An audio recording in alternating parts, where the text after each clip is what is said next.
बिहार एकलौता राज्य है जहां सभी क्षेत्रों में नौकरी दी जा रही है, चाहे डॉक्टर का, प्रोफेसर का, बीपीएससी का, बीएससीसी का, पुलिस का, दरोगा का, कोई ऐसा विभाग नहीं है जहां नौकरी की बहाली नहीं चल रही है। हम लोग पूरे देश में जनगणना होगा हो और आरक्षण जिसकी जितनी संख्या उसकी उतनी हिस्सेदारी होनी चाहिए। कि चुनावी वर्ष में प्रधानमंत्री हर राज्य में जा रहे हैं, अभी कई राज्यों को करके आए हैं, फिर बिहार में आए हैं। चुनाव में कहलाते हैं, चुनाव से पहले भी आए हैं, ऐसा नहीं कि पहले नहीं आए, पहले भी आए हैं। विधानसभा चुनाव में आए। हाँ, लेकिन आप जान लीजिए प्रधानमंत्री हो तो कहीं जा सकते हैं ना। बिहार में कितना सीट आएगा एनडीए गठबंधन को? बिहार में बिल्कुल 40 में 40 आएगा। 40 हो जाएगा? कहीं नहीं, अरे बिल्कुल।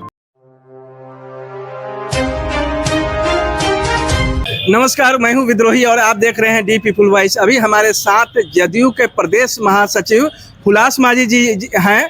वे पहले महादलित आयोग का जो राज्य स्तरीय महादलित आयोग था उसके अध्यक्ष भी रह चुके हैं, चेयरमैन रह चुके हैं। अभी वर्तमान में महादलित आयोग भंग है, इसलिए अभी वो जनता की सेवा कर रहे हैं पार्टी के स्तर से। अभी हमारे पीछे में एक बैनर देख रहे हैं, रोजगार मतलब नीतीश सरकार। सर, राजद यह आरोप लगाती रही है कि 17 महीने की हमारी सरकार आई तो हमने सरकारी नौकरियां खूब निकाली। नीतीश जी तो 17 साल से मुख्यमंत्री रहे हैं, कहाँ नौकरी निकलता रहा? देखिए, नेता नीतीश कुमार जी को गहराई से आप नहीं समझे। जी। 2005 से पहले बिहार में क्या था आपको भी पता है। जी। और 2005 के बाद जब सत्ता कुर्सी संभाले हैं नीतीश कुमार, तो चाहे बेटियों का काम हो, ये आप देख रहे होंगे, बेटियों का काम हो, सपने साकार, और चाहे नौकरी का काम हो। बिहार एकलौता राज्य है जहां सभी क्षेत्रों में नौकरी दी जा रही है, चाहे डॉक्टर का, प्रोफेसर का, बीपीएससी का, बीएससीसी का, पुलिस का, दरोगा का, कोई ऐसा विभाग नहीं है जहां नौकरी की बहाली नहीं चल रही है। तो ये क्रेडिट नेता को जाता है। कोई बाएं दाएं हम कहें, कोई और कहेगा, वो शोभा नहीं देता है। ये अंडरस्टूड मैटर है कि जो मुखिया होता है, जो हेड ऑफ द फैमिली होता है, हेड ऑफ द स्टेट है, उनको क्रेडिट जाता है। पहले तो नहीं हो रहा था ना ये सारा प्रक्रिया? ऐसा नहीं है कि एक दिन में हुआ है भाई, लाखों बहाली पहले भी हुई है और आज भी हो रही है और आगे भी होगा। जब नेता नीतीश कुमार हैं तो बहाली और नौकरी खुलकर, छूटकर और बड़े पैमाने पर बिहार का तस्वीर बदला है, बदलेगा, देखते रहिए। नीतीश कुमार जी, अभी बेगूसराय में मोदी जी की रैली हुई है, औरंगाबाद में हुआ है, तो उसमें नीतीश जी कह रहे थे कि हम अब भटकेंगे नहीं, अब यहाँ आ गए हैं, यहीं अस्थायी रहेंगे। तेजस्वी जी आरोप लगा रहे हैं जो अब कहीं नहीं पलटेंगे। आप तो सही न कह रहे हैं, हमारे नेता सर्वमान्य नेता हैं। और रह गई बिहार के विकास में, अगर बिहार के 13 करोड़ आवाम की चिंता उनको है, बिहार पूरा जनता उनकी परिवार है, उसके लिए दिन रात नेता नीतीश कुमार कार्य करते हैं। अगर इसमें कोई अंग भंग डालता है, नेता नीतीश कुमार अपना वो बिहार के हित में फैसला लेते हैं। और रह गई बात कि हम नहीं जाएंगे, राजनीति में तो नेता तो बराबर कहते रहे हैं कि भाजपा के साथ जो हमारा गठबंधन है इस बार हुआ है, तो नेता सही बोल रहे हैं कि आगे वो अडिग हैं और न्याय के साथ विकास होगा, सबका विकास होगा। और जो जनसंख्या कराया गया उसका बढ़ती जनसंख्या का आरक्षण का फायदा मिल रहा है। जनगणना तो बीजेपी का स्टैंड रहा है कि जनगणना गलत चीज है। जब अरे भाई, तो जब 7 निश्चय का भी योजना था, 7 निश्चय 2 चल रहा है। नहीं, जनगणना वाले पर बात, जनगणना पर मोदी जी का क्या स्टैंड है? क्या वो क्लियर है, करवाया जाना चाहिए। हमारे नेता ने लिखकर जवाब दिया कि जनगणना के अनुसार हमारे यहाँ आरक्षण होगा, कहीं कोई बट नहीं होगा। तो इसलिए आज जो जनगणना के वृद्धि पर जनगणना जो आया उसके आधार पे जो आर्थिक आरक्षण वृद्धि हुआ, वो बिहार एकलौता राज्य है और नेता नीतीश कुमार उस पे अडिग हैं। हमारा नेता उसके सूत्रधार हैं और ये देश भर में मांग करते हैं हम लोग, पूरे देश में जनगणना होगा हो और आरक्षण जिसकी जितनी संख्या उसकी उतनी हिस्सेदारी होनी चाहिए, एकदम होनी चाहिए। राजद के लोग आरोप लगा रहे हैं कि जन विश्वास रैली में बढ़ती हुई भीड़ को देख के मोदी जी डर गए हैं, नीतीश जी डर गए हैं, इसलिए जिला जिला रैली कर रहे हैं। अरे ऐसा बात नहीं है भाई, प्रधानमंत्री हैं, देश में आगे तुरंत चुनाव है, आचार संहिता लगना है, ऐसे में सभी पार्टी विभिन्न जगह जाते ही जाते हैं। और प्रधानमंत्री का ये राज्य है बिहार, बिहार में जो भी काम बचा खुचा था उसके उद्घाटन, शिलान्यास सब करना था, वो आना ही आना था। ये तेजस्वी जी का जन विश्वास आज हो, कल हो, आगे हो, ये डेट से वैरी नहीं कर रहा है।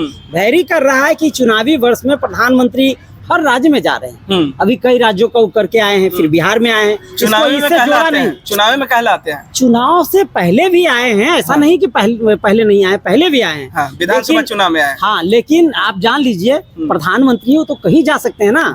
हर राज्य में जाना उनका अपना वो है, पावर का क्षेत्र है, विवेकाधिकार है, वो जा सकते हैं। आप किसी रैली से जोड़कर इसको नहीं देख सकते। अभी आए हैं तो बिहार को क्या सौगात देके गए? बिहार के अनेकों सौगात आप पेपर के माध्यम से आप पढ़े होंगे कि कई जगह 4 लेन का रोड सड़क, रेलवे को कोई जगह दिया गया है, कई जगह उनके वो विस्तार किया गया है, यानी रेलवे खंड का विस्तार, रोड नेशनल रोड का जो होता है NH का विस्तार बड़े पैमाने पर हुआ है। प्रवक्ता कह रहे थे कि रेल खंड वाला जो मामला है उसमें लालू जी वो रेल खंड को दोहरीकरण कर दिए थे, उसका उद्घाटन मोदी जी कर रहे हैं। ऐसा होता है, राजनीति में वाद प्रतिवाद होता है। हम ये नहीं कह रहे हैं कि वो उन्हीं का किया हुआ किए हैं, लेकिन मैं ये कह रहा हूँ कि प्रधानमंत्री जी हैं, जितना बड़ा छोटा काम जो 2000 पिछले सरकार का जो बचा हुआ 5 वर्षीय सरकार का जो कार्यकाल था, उसके बहुत सारे चीज जो छोटा बड़ा था सबका किए हैं और भी करेंगे। हम तो कहेंगे कि ये प्रधानमंत्री जी इसी तरह निछावर रहे बिहार के साथ। 13 करोड़ आवाम और जनता को नीतीश कुमार और प्रधानमंत्री डबल इंजन के सरकार के द्वारा दिन दुगनी रात चौगुनी तरक्की करे। सभी तरह का जो सामाजिक न्याय यहाँ नीतीश कुमार ने विकास के कार्य किए हैं उसको और आगे बढ़ाने का काम करें, यही हम लोग मांग भी करते हैं। बिहार में कितना सीट आएगा एनडीए गठबंधन को? बिहार में बिल्कुल 40 में 40 आएगा। 40 हो जाएगा? कहीं नहीं, अरे बिल्कुल कोई भी सत्ता दल का लोग है वो तो कहते ही है ना। क्या आप जाइएगा पूछे तेजस्वी जी के पार्टी के लोगों से, चाहे कांग्रेस के लोगों से, तो क्या कहेंगे कि हम 39 जीतेंगे। इसलिए हम लोग 40 में 40 के दावा करते हैं। चिराग पासवान विरोध कर रहे हैं, उनका क्या होगा? चिराग पासवान तो क्या कहा जाए, वो तो हमारे नेता का भी विरोध करते थे, फिर अभी उधर गए हैं तो इधर जाने का कुछ सीट बढ़ाने के लिए कुछ बोल रहे हैं। एनडीए गठबंधन में वो काम करेंगे।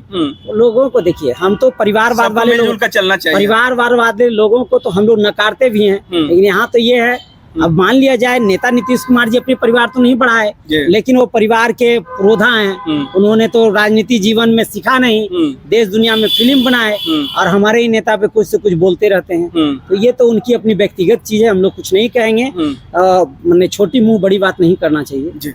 बहुत बहुत धन्यवाद। पूरा बिहार हमारा परिवार, ऐसा नीतीश कुमार जी का स्लोगन है। और इसी के साथ हुलास माझी जी कह रहे थे कि पूरे बिहार में जिस तरीके से नीतीश कुमार जी का विश्वास है, महिलाएं विशेष रूप से उन पर विश्वास करती है, और जो महिलाओं का 35% का आरक्षण हुआ है उससे 2005 से बिहार में पहला ऐसा राज्य है, तो महिलाओं को 35% का आरक्षण मिला, जिससे नौकरियों में भी उनकी भागीदारी बढ़ी है। तो इस तरीके से बिहार में वो लगातार काम कर रहे हैं, बिहार के डेवलपमेंट के लिए काम कर रहे हैं। और मोदी जी आए हैं तो बिहार को कई सौगात देकर जा रहे हैं, और पहले भी दिए हैं। 1.25 लाख करोड़ का पैकेज भी बिहार को मिला है। तो अब देखना है कि इस बार के लोकसभा चुनाव में बिहार की जनता किस पर भरोसा करती है। इसी तरह की खबरों के लिए बने रहे डीपी वॉइस के साथ। धन्यवाद, बहुत बहुत धन्यवाद। बहुत बहुत धन्यवाद। आपके सभी दर्शकों, भाइयों, मित्रों को बहुत बहुत धन्यवाद प्रणाम।